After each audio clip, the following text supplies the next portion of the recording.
Hello hi friends. ఈరోజు మనం నిన్న కొన్ని క్వశ్చన్స్ నేర్చుకున్నాం కదా. ఇప్పుడు కొన్ని క్వశ్చన్స్ నేర్చుకున్నాము. ఇక్కడ వచ్చేసి Y is a man made fibre obtained from a natural source, what could be Y అంటే వై అనేటువంటిది మ్యాన్ మేడ్ ఫైబర్తో తయారు చేయబడుతుంది. అంటే మ్యాన్ మేడ్ ఫైబర్ అంటే ఏంటంటే సింథటిక్ ఫైబర్స్ అనమాట. సో వై అనేటువంటిది అంటే synthetic fibre. Obtained from a natural source అంటే న్యాచురల్ సోర్స్ నుంచి వాటిని గ్రహించి సో ఈ సింథటిక్ ఫైబర్ను తయారు చేయడం జరుగుతుంది. ఈ క్రింది వాటిలో అది ఏంటి అనేటువంటి ఆన్సరు ఏంటంటే ఫస్ట్ వన్ వచ్చేసి రేయాన్ ఏమి ఇచ్చారు, రేయాన్ ఇవ్వడం జరిగింది. నెక్స్ట్ తర్వాత వచ్చేసి రేయాన్, తర్వాత నైలాన్, తర్వాత అక్రిలిక్, తర్వాత జూట్ ఇవ్వడం జరిగింది. సో జూట్ అనేది ఏంటి మనకు ముందుగానే తెలుసు. జూట్ అంటే ఏంటి అంటే నార్మల్ న్యాచురల్ అనేసి. బట్ న్యాచురల్ నుంచి ఏం చేయాలి, దాన్ని మ్యాన్ మేడ్ అంటే సింథటిక్గా మార్చగలగాలి. సో ఇది అవుతుందా? సో ఇది రాంగ్ అనమాట. సో జూట్ అనేటువంటిది కాదు. తర్వాత రేయాన్ అనేది అవుతుంది అనమాట. రేయాన్ అంటే మనకి ఇది ఎన్సీఆర్టీ నుంచి డైరెక్ట్ బిట్ అనమాట. ఎలా ఇస్తారంటే rayon is a man made fibre obtained from a natural source, direct bit అనమాట ఇది. సో దీనికి కౌంటర్ ఎగ్జాంపుల్ ఏంటి అంటే మనం చెప్పొచ్చు అంటే కనుక మన బెడ్షీట్ చెప్పొచ్చు. ఏం చెప్పొచ్చు ఇటు మనకి మన బెడ్షీట్స్. సో బెడ్షీట్ అనేటువంటి దీనికి కౌంటర్ ఎగ్జాంపుల్ అనమాట. So rayon is a man made fibre, ఎక్కడిది obtained from a natural source. But nylon అనేటువంటిది ఇది కాదనమాట. It is not a natural source, గుర్తుపెట్టుకోవాలి. So it is a synthetic fibre.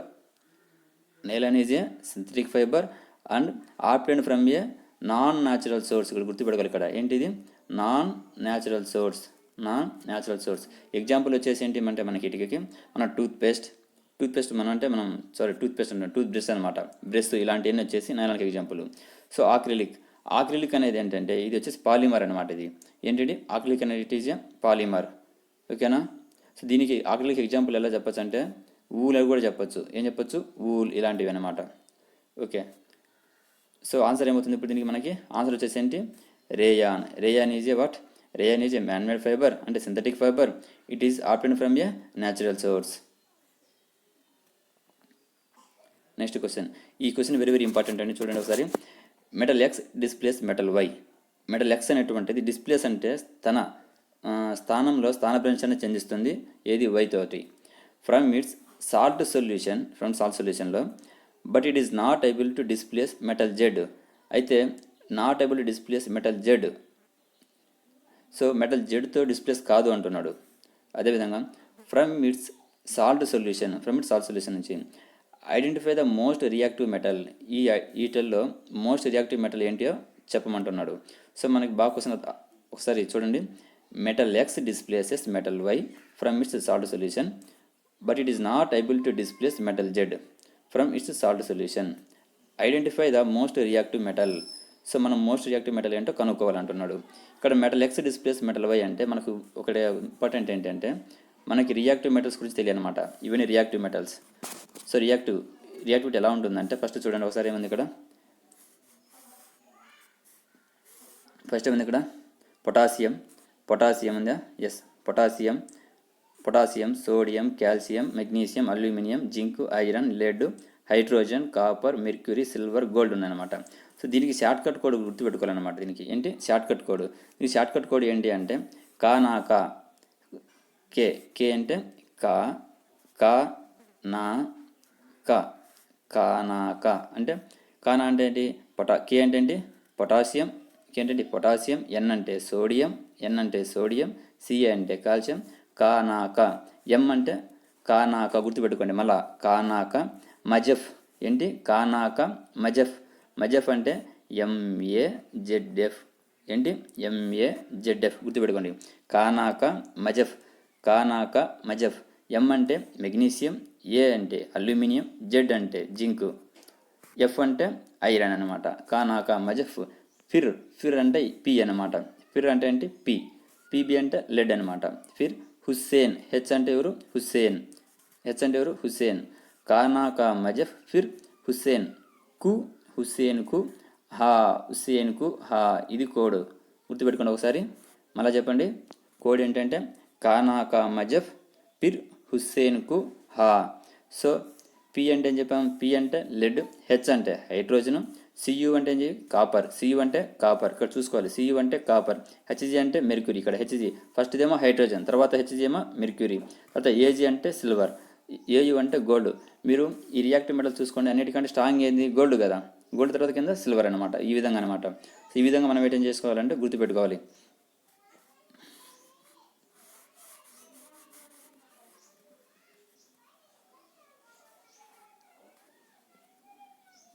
ఈ విధంగా మనం ఏంటంటే గుర్తుపెట్టుకోవాలన్నమాట.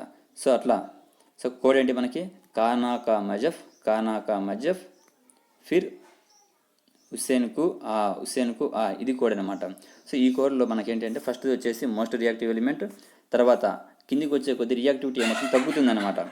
సో పైన ఉండేటువంటికి ఏమిటి మోస్ట్ హైలీ రియాక్టివ్ ఎలిమెంట్, లాస్ట్కి వచ్చేసరికి ఏమవుతుంది లీస్ట్ రియాక్టివ్ ఎలిమెంట్, అంటే రియాక్టివిటీ ఉంటుంది తగ్గుతుంది. సో ఈ విధంగా అనమాట. ఎలా చెప్పాలంటే ఇప్పుడు కౌంటర్ ఎగ్జాంపుల్ చూడండి ఒకసారి. సో ఎక్స్ అనే మెటీరియల్ నేను వచ్చేసి ఏం తీసుకున్నాను అంటే జెడ్ తీసుకున్నా, ఏం తీసుకున్నా ఇక్కడ జెడ్ తీసుకోవడం జరిగింది. సో ఎక్స్ అనే మెటీరియల్ ఏంటి జింకు, ఎక్స్ అంటే ఏంటి జింకు, తర్వాత ఏం తీసుకున్నా సియుఎస్ఓ4 అని ఇంకొక వై తీసుకోవడం జరిగింది, ఎక్స్ సియుఎస్ఓ4. ఇదేమైందంటే దీంతో ఇక్కడ జెడ్ అనేది చూడండి, జెడ్ ప్లేస్ ఎక్కడ ఉంది, ఇక్కడ ఉంది అనమాట, జెడ్ ఇక్కడ ఉందా ఉంది. At the same time CU ఎక్కడ ఉంది, సియు కింద ఉంది అనమాట.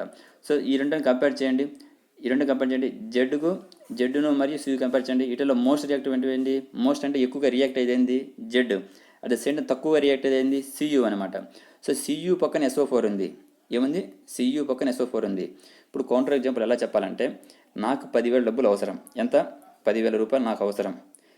ఇద్దరి వ్యక్తుల దగ్గర ఒక అబ్బాయి దగ్గర వచ్చేసి 1,00,000 రూపాయల అమౌంట్ ఉన్నది, ఇంకొక వ్యక్తి దగ్గర వచ్చేసి 1,000 రూపాయల అమౌంట్ ఉంది.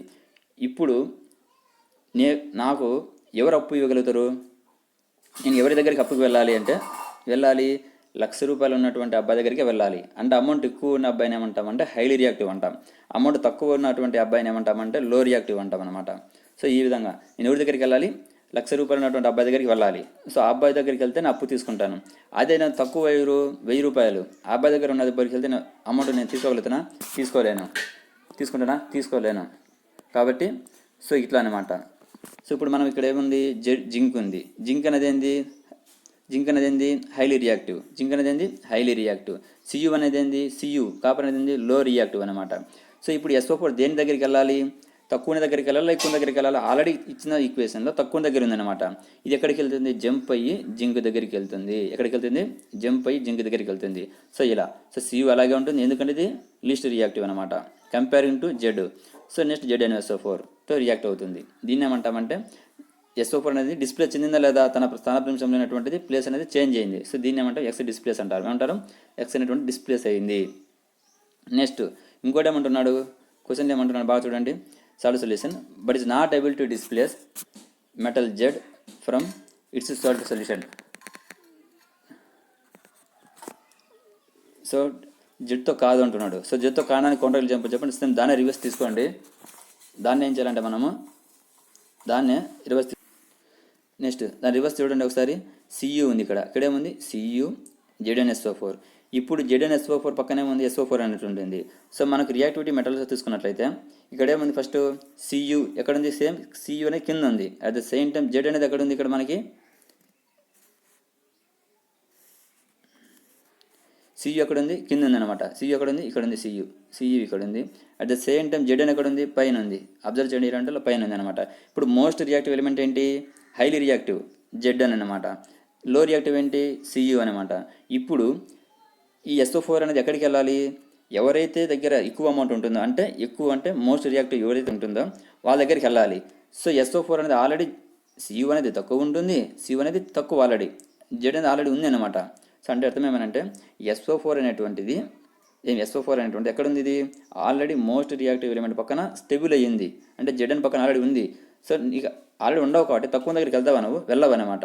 సో అప్పుడు ఏమవుతుంది, నో రియాక్షన్. ఏమవుతుంది అప్పుడు, నో రియాక్షన్ అంటే ఎటువంటి రియాక్షన్ జరగదు, జరగదన్నమాట. సో ఇచ్చిన క్వశ్చన్లో బాగా అబ్జర్వ్ చేయండి, ఏమి ఇచ్చారు మనకి ఇక్కడ. మనకి ఇచ్చిన క్వశ్చన్ బాగా అబ్జర్వ్ చేస్తే ఒకసారి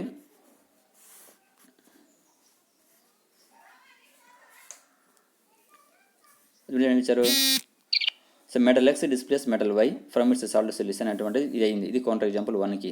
తర్వాత from salt solution, but it is not able to displace metal Z అన్నాడు. సో మెటల్ జెడ్తో డిస్ప్లేస్ కాదు అంటున్నాడు. కానీ ఎగ్జాంపుల్ ఇదనమాట, సెకండ్ వన్. ఇది సెకండ్ వన్. సో ఇప్పుడు ఏం చెప్పాము, salt solution. Identify the most reactive metal. ఇక్కడ most reactive metal. So Z C U S O most reactive metal ఏంటి ఇక్కడ బాగా గుర్తించండి. జెడ్ మరియు సియు మోస్ట్ రియాక్టివ్ మెటల్ ఏంటి ఇక్కడ అంటే ఈ మెటల్తో రియాక్ట్ కాలేదనమాట. దేంతో కాలేదు, జెడ్ అంతా ఇక్కడ మనకేమైందా, ఇక్కడ కాలేదనమాట. సెకండ్ ఎగ్జాంపుల్, కౌంటర్ ఎగ్జాంపుల్, ఇక్కడ నో రియాక్షన్. సో నో రియాక్షన్లో ఏ మెటల్ ఇది, సియు అనేటువంటిది మరియు జెడ్ అనేటువంటిది. అంటే ఇక్కడ ఏంటంటే ఎక్స్ మరియు జెడ్ అనమాట. ఎక్స్ మరియు జెడ్ అంటే ఇక్కడ ఏమి ఇచ్చారంటే ఎక్స్ ప్లస్ జెడ్ అనమాట. ఏంటి ఎక్స్ ప్లస్ జెడ్ ఈక్వేషన్లో ఈ జెడ్ అనేటువంటిది నో రియాక్షన్ అన్నాడు. ఏమన్నాడు, జెడ్ అనేటువంటిది నో రియాక్షన్ అంటే డిస్ప్లే చెందలేదు అంటున్నాడు. అప్పుడు డిస్ప్లే చెందలేదు అంటే కంపేరింగ్ టు కౌంటర్ ఎగ్జాంపుల్ 2 మనకేమవుతుంది, జెడ్ అనేటువంటిదే ఏమవుతుంది, జెడ్ అనేటువంటిది మోస్ట్ రియాక్టివ్ ఎలిమెంట్. ఏంటి మోస్ట్ రియాక్టివ్ మెటల్. ఏంటి most reactive metal. So answer ఏమవుతుంది మనకి, అది ఆప్షన్ 3 ఇస్ కరెక్ట్ ఆన్సర్. ఏమైంది ఆప్షన్ 3 అంటే జెడ్ అనేటువంటి correct answer. Go to next question. Light rays from an object fall on a surface and get reflected in a completely diffusion manner. What can you say about nature of image of the object? So ఇక్కడ ఏమన్నది, next options చూడండి ఒకసారి. It will be virtually and of same size. తర్వాత it will be real and enlarged. It will be virtual and enlarged. No image will be formed.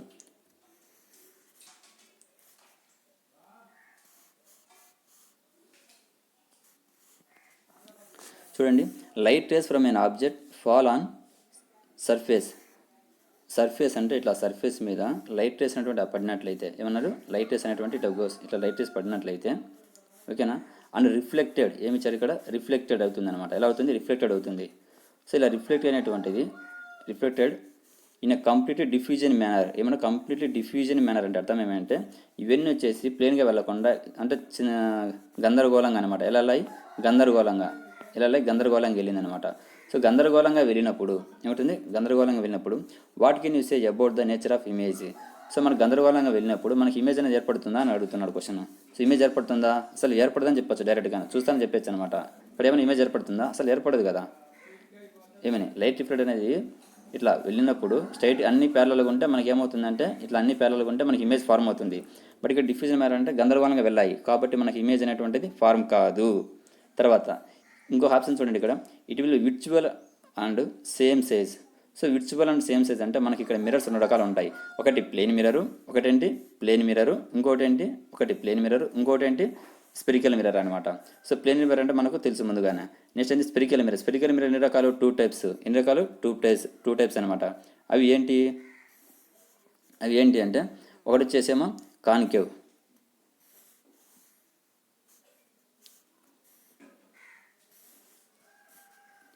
ఒకటి వచ్చేసేమో concave. ఇంకో mirror ఏంటి, ఒకటి వచ్చేసేమో కాన్కేవ్, ఇంకోటేమో కాన్వెక్స్ అనమాట. కాన్కేవ్ మిర్రర్ మరియు కాన్వెక్స్ మిర్రర్. సో ఈ విధంగా అనమాట. సో ఇప్పుడు మనకి కాన్కేవ్ మిర్రర్ అయితే ఎలా ఉంటుందంటే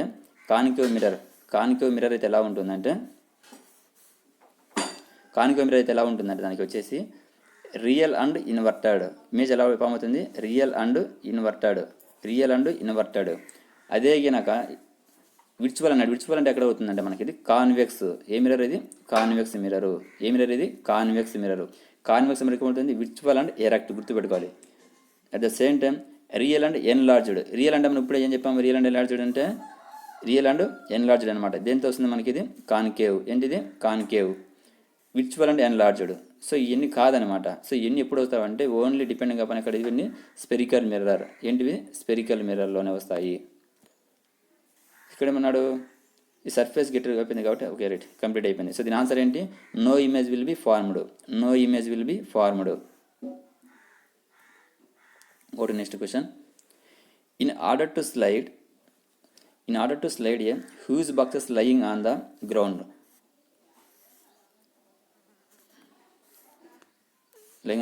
In her room. ఆమె రూమ్లో ఏమున్నాయంటే నెంబర్ ఆఫ్ బాక్సెస్ ఉన్నాయి. Number of boxes in room. Okay, Reshma should apply a force which is greater than which of the following force.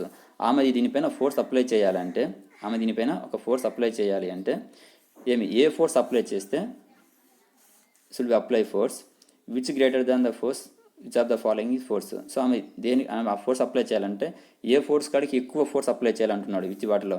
ఇప్పుడు మనకి స్టాటిక్ ఫోర్స్ ఏమిచ్చాడు, స్టాటిక్ ఫ్రిక్షన్ ఏమన్నాడు, స్టాటిక్ ఫ్రిక్షన్. నెక్స్ట్ ఏమిచ్చాడు, gravitational. Next ఏమిచ్చాడు, normal force. Next molecular force అనమాట. ఇప్పుడు మనకి static force అంటే ఏంటి అంటే స్టేబుల్ అమ్మ. స్టాటిక్ అంటే స్థిరంగా ఉంటుంది. సో ఇప్పుడు అబ్జర్వ్ చేయండి, ఈ బాక్సెస్ అన్ని స్థిరంగా ఉన్నాయా, ఉన్నాయి. సో వీటిపైన మనం ఒక మూవ్ చేయాలంటే ఏం చేయాలి, అవి ఉన్నటువంటి స్టాటిక్ ఫోర్స్ కంటే అంటే స్థిరత్వం అనమాట. అవి ఉన్నటువంటి స్టాటిక్ అంటే స్టేబుల్గా ఉన్నాయి కదా, ఎటువంటి మూమెంట్ లేకుండా ఉన్నాయి. సో అవి ఎంత అయితే ఫ్రిక్షన్ అంటే ఏంటి, దీనికి ఈ యొక్క ఆబ్జెక్ట్కి మరియు కిందటువంటి మన ఏమంటాం దాని లేయర్ అనమాట. సో భూమి మీద ఉంటుంది దానికి. సో అవి ఘర్షణ, ఈ రెండుకి మధ్యలో మిడిల్లో ఉంది ఇక్కడ మనకి, ఇక్కడ ఘర్షణ అనేది ఉంటుంది కదా. Okay right. ఈ ఘర్షణను మనము అంటే ఈ రెండుకి మధ్య ఫ్రిక్షన్ ఉంటుంది కదా, దాన్ని ఘర్షణ అంటాం అనమాట. ఫ్రిక్షన్ అంటేనే ఘర్షణ. ఈ స్టాటిక్ ఫ్రిక్షన్ కంటే ఎక్కువ వీటిని ఏం చేయాలి, పుష్ చేయాలి. మనం ఏం చేయాలి, పుష్ చేయాలి అంటే తొయ్యాలన్నమాట. సంథింగ్ ఒక ఫోర్స్ అప్లై చేయాలంటే ఏం చేయాలి, ఈ యొక్క దీనికాడికి ఎక్కువ, ఆ ఫ్రిక్షన్ కాడికి ఎక్కువ ఫోర్స్ అప్లై చేసినట్లయితేనే ఏమవుతుంది, ఈ ఆబ్జెక్ట్ మూమెంట్ అవుతాయి. ఏమైతే ఆబ్జెక్ట్ అయినటువంటి మూమెంట్ అవుతాయి, కదులుతాయి అనమాట. లేకుంటే మూమెంట్ కావు. కౌంటర్ ఎగ్జాంపుల్, ఒక 100 కేజీల రాయి తీసుకొని ఒక 100 కేజీల ఒక మన బిల్డింగ్ తీసుకుందాం. మన బిల్డింగ్ ఉంది, మన బిల్డింగ్ స్టెబుల్గా ఉంది. మనం ఏం చేద్దామంటే మన చేతితోటి దీన్ని అలా తోసామనుకో, వెళ్తుందా, మూవ్ కాదు. ఎందుకంటే మన బిల్డింగ్ ఉన్నటువంటి స్టాటిక్ ఫ్రిక్షన్ కాడికి మనం ఇచ్చేటువంటి ఫోర్స్ ఏమవుతుంది, తక్కువ అనమాట. అందుకనేది ఫోర్స్ జరుగుతుందా, జరగదు. అదే ఒక చిన్న పెన్ తీసుకొని చిన్న పెన్ కానీ లేకుంటే బుక్ అని తీసుకొని దాన్ని మనం మూవ్మెంట్స్ అంటే ఈజీగా చేయొచ్చు. ఎందుకంటే అది ఉన్నటువంటి స్టాటిక్ ఫ్రిక్షన్ కాడికి మనం అప్లై చేసేటువంటి ఫోర్స్ అనేది ఎక్కువ కాబట్టి. సో ఇది ఇక్కడ దేని డిపెండ్ ఉంటుంది మనకి ఇక్కడ అనేటువంటి స్టాటిక్ ఫ్రిక్షన్ అనేటువంటిది. అదే గ్రావిటేషన్ ఫోర్స్ అంటే ఏంటి, యూనివర్సల్ గ్రావిటేషన్ అంటే గురుత్వ స్థిరాంకం. ఇది మనకు తెలుసు, ఇది ఆబ్జెక్ట్ పైకి, ఇది ఏంటి, న్యూటన్స్కి సంబంధించినటువంటిది. నార్మల్ ఫోర్స్ అంటే నార్మల్ ఫోర్సా, లేదు. మజికులర్ ఫోర్స్ అంటే ఏం చెప్తున్నాడు అంటే కండరాల ఫోర్స్. సో కండరాల ఫోర్స్ కంటే అసలు కండరాల ఫోర్స్ ఇక్కడ ఉంటుంది, మనం మజికులర్ ఫోర్స్ని అప్లై చేస్తాం. బట్ మనకు క్వశ్చన్ ఏం అడిగాడు ఇక్కడ, response will apply force which is greater than which of the following force. దేనికంటే ఆమె దగ్గర ఫోర్స్ ఎక్కువ ఉండాలి అడుగుతున్నాడు. దేనికంటే ఎక్కువ ఉండాలి, స్టాటిక్ ఫ్రిక్షన్ కంటే ఆమె ఎక్కువ ఫోర్స్ని అప్లై చేయాలి. ఇది క్లారిటీగా అంటే క్వశ్చన్ 2 మార్కులు చదవాలన్నమాట. సో అప్పుడు ఏమవుతుంది మనకు ఆన్సర్ స్టాటిక్ ఫ్రిక్షన్. ఏమవుతుంది, స్టాటిక్ ఫ్రిక్షన్. Okay next